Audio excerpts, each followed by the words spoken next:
Bismillahirrahmanirrahim. Assalamualaikum warahmatullahi wabarakatuh.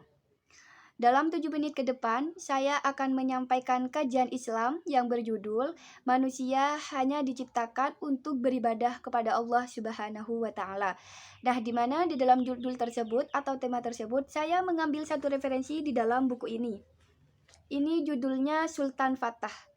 Sultan Fatah merupakan raja pertama penakluk tanah Jawa pada tahun 1482 Masehi sampai 1518 Masehi. Nah, jadi saya mengambil referensi di dalam buku ini, di mana di dalam tema tersebut manusia hanya diciptakan untuk beribadah kepada Allah Subhanahu wa Ta'ala. Ini dijelaskan di dalam buku ini pada bab pertama. Ini bukunya yang berjudul Sultan Fatah yang diciptakan oleh Rahmat Abdullah. Nah, jadi manusia hanya diciptakan untuk beribadah kepada Allah Subhanahu wa Ta'ala.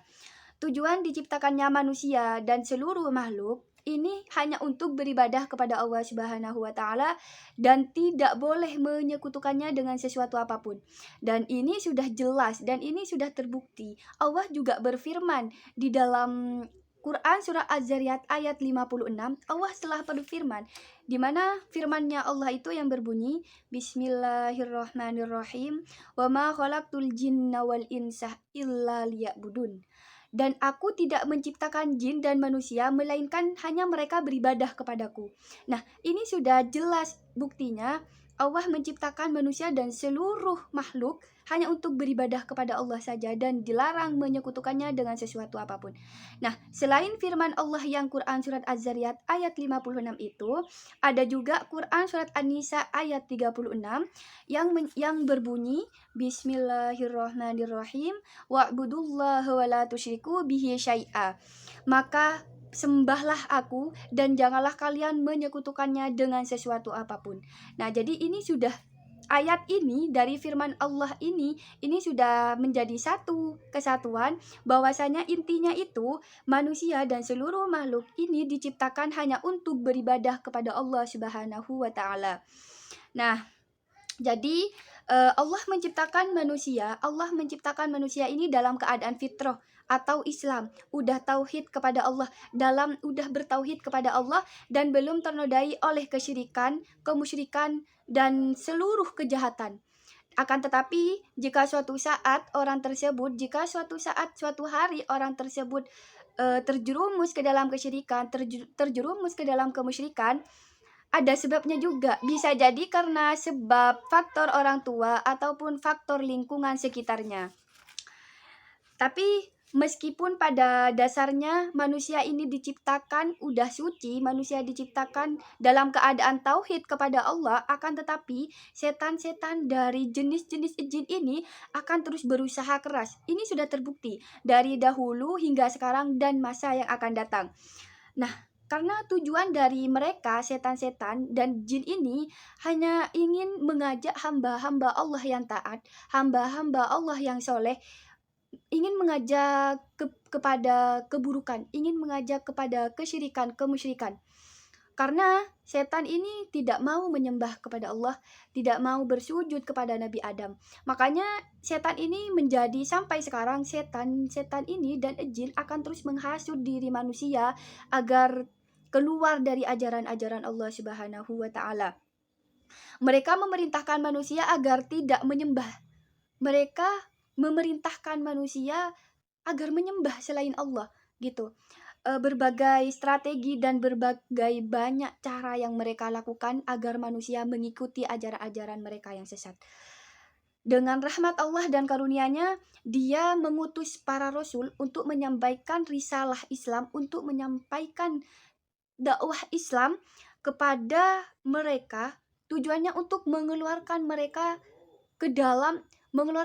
yang sudah tersesat, mengeluarkan mereka yang sudah terhasut ke dalam kemusyrikan, yang sudah terhasut ke dalam kesyirikan. Rasul ini ingin mengeluarkan mereka di dalam tersebut. Kenapa?